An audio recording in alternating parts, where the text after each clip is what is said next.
আপনাদেরকে মনে করিয়ে দিতে চাই, বাংলাদেশ ইতিহাস থেকে শিক্ষা নেন। এখানে 69 সালে গণ অভ্যুত্থান হয়েছে, 70 সালে নির্বাচন হয়েছে, সেই নির্বাচনের রায় না মানার কারণে 71 সালে এখানে মুক্তিযুদ্ধ হয়েছে 2 বছরের মধ্যে, 69 থেকে 71।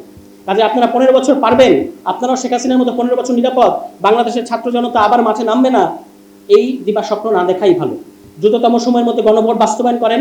অন্য কোনো গণভোট নিয়ে কোনো ধরনের চেরি পিকিং করবেন না যে গণভোট মানি, গণভোটের অমুক প্রশ্ন মানি না, গণভোট আমরা অক্ষর অক্ষরে বাস্তবায়ন করবো কিন্তু অমুক জিনিসটা সমস্যা। এই ধরনের ছলনার রাজনীতি থেকে বেরিয়ে আসতে আমরা বিএনপির প্রতি অনুরোধ করব। বাংলাদেশের ইতিহাস আপনাদেরকে বারবার সুযোগ দিয়েছে, এই দেশের জনগণের সাথে, মেহনতি মানুষের সাথে আপনারা আর প্রতারণা করবেন না।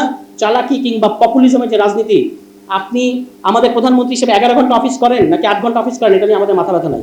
আপনি কি ডেলিভার করছেন, এটা নিয়ে আমাদের মাথা ব্যথা। আজকে জ্বালানি তেলের যে সংকট, এটা আপনাদের সিন্ডিকেটের লোকেরা তেল মজুত করে রেখেছে, এই কারণে সংকট।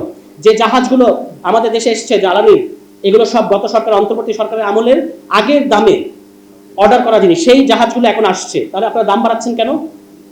আমরা কি এগুলো বুঝি না? এই সামান্য অঙ্ককে আমরা বুঝি না? ফলে যেই জাহাজগুলো, যে তেলগুলো আগের সরকারের অর্ডার করা জিনিস, সেটা দিয়ে আপনারা বলছেন যে তেলের কোনো সংকট নাই। তেলের কোনো সংকট না থাকলে পাম্পে পাম্পে এইভাবে তেল পাচ্ছে না কেন পাম্পের মালিকেরা? কারা লুকিয়ে রেখেছে? আপনাদের দলীয় আশ্রয় প্রশ্রয় প্রাপ্ত যে ব্যবসায়ীরা, তারা আসলে এই সংকটকে কেন্দ্র করে মুনাফা করতে চাচ্ছে।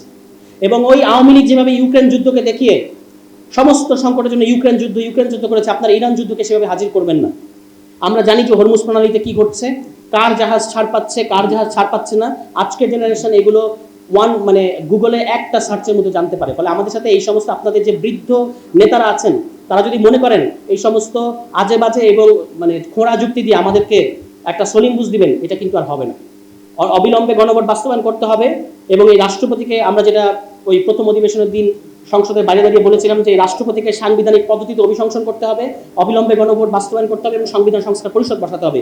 এই রুটে যদি আপনি না যান, এই সিরাতুল মুস্তাকিমে যদি আপনি না যান, আপনাদের পতন এবং আপনাদের ধ্বংস কেউ ফেরাতে পারবে না। আপনারা নিজেরাই নিজেদেরকে ধ্বংস করবেন। ফলে সেই পথে যাবেন না। এই অনুরোধ জানাচ্ছি, আহ্বান জানাচ্ছি, যদি এই সোজা রাজনৈতিক পথে আপনারা থাকেন, গণতান্ত্রিক পথে আপনারা থাকেন, এনসিপি সবার আগে আপনাদেরকে সহযোগিতা করবে। কিন্তু যদি বাঁকা পথ, মুনাফেকের পথ যদি আপনারা অন্যকে মুনাফেক বলে গালি দেন, সবচেয়ে বড় মুনাফেক তো মুনাফেকি তো আপনারা করছেন। আচ্ছা, আপনারা মুনাফেক না, অন্যরা মুনাফেক, আপনারা তো হিপোক্রেটস। ইংরেজিতে গালি দিলে তো আপনাদের ভালো লাগে। এই হিপোক্রেসি রাজনীতি আপনারা বাদ দেন। সবাই ভালো থাকবেন। আসসালামু আলাইকুম।